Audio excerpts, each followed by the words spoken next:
We're about to start chapter 5 today. I just want to see if we remember what happened yesterday in chapter 4, what the challenge to Stink was. Do you remember what happened to his class pet Newton? Right. It slipped out of his sister's hands and down the sink. Okay, so now remember, a good reader always makes a prediction about what's going to happen in the next chapter. And that gives you good motivation to read the chapter and find out what really does happen. All right? And the name of the chapter should actually help you or give you a little bit of a clue as to what will happen. So the title for chapter 5 is The Famous Jameses. Anybody have an idea? Let's find out.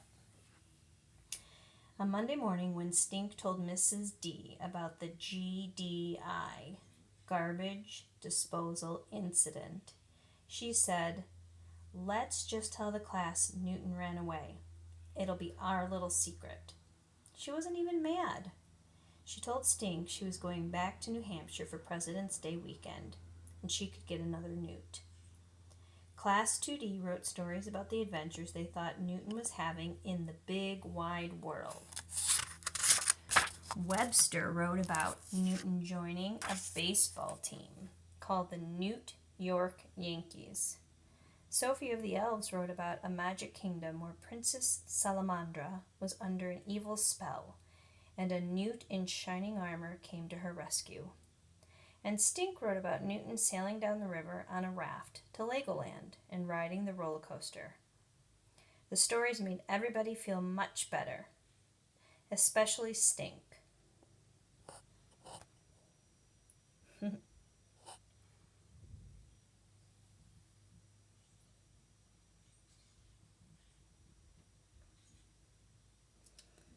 Okay. Mrs. D even told Stink she could keep Newton's skin, as in for real, for good, forever. Mrs. Dempster talked about the President's Day for the rest of the week. Stink's class made cotton ball portraits of George Washington. They made milk carton and pretzel stick log cabins in honor of Abraham Lincoln.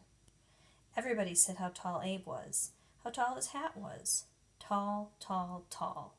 They acted like Abraham Lincoln was a giant. "What's so great about living in a log cabin?" Stink asked Webster. Lincoln carved his math problems on the walls, right in the logs. He should have gotten in trouble for writing on the walls, Stink said. All week, nobody said a word about Stink's favorite president, James Madison. Not one peep.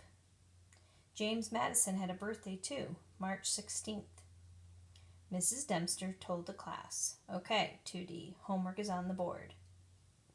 What does President's Day mean to you?" I know, said Calvin. President's Day means you see flags. It means we don't have school on Monday, said Webster. It means you can buy stuff on sale because presidents are on money, said Heather S. Let's not give away all of our ideas, said Mrs. D. I want everybody to write one page about what President's Day means to you. Can we draw something too? Asked Lucy. Can we write a poem? Asked Sophie of the Elves. Can we dress up? Asked Stink. Yes, yes, and yes, his teacher said. But I still want one page. Stink took out his big head book of presidents. He flipped to the best president ever. President number 4, James Madison. James. Didn't the title have James in it as well? So I wonder if this chapter has to do with this president. Stink and James Madison were a lot alike. James Madison was from Virginia. Stink was from Virginia. James Madison had the name James. Stink had the name James. James Madison wore pants. Stink wore pants. Same, same. More people should know about James Madison. They should have a statue of James Madison in the park, or carve his head on the side of Mount Trashmore. They should sing about him in the state song.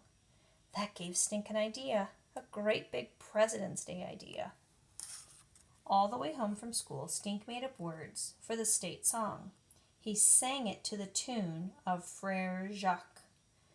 He sang it for his mom and he sang it for his dad. James Madison, number 4, number 4, changed his hair to white, wrote the Bill of Rights, ding, ding, dong, we love you. That's great, said Mom. I don't think we have a Virginia state song. There's a state bird and a state flower, said Dad. And a Virginia state quarter, said Judy. State quarter, of course. Lincoln was on a penny, Washington was on $1. James Madison should be on the Virginia state quarter. Can I use your smelly markers? Stink asked Judy. No, said Judy. You never put the caps back on. Newton, said Stink. Newton. Poor little Newt. Grrr.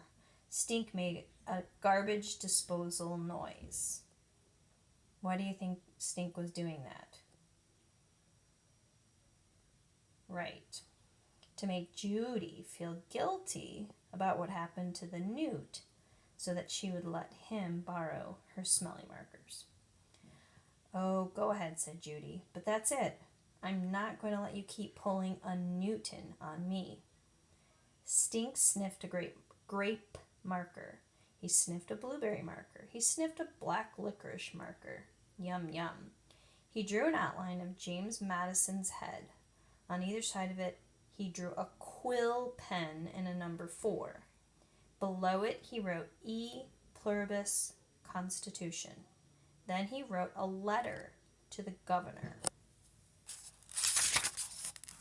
Dear Mr. Governor, you should make a James Madison,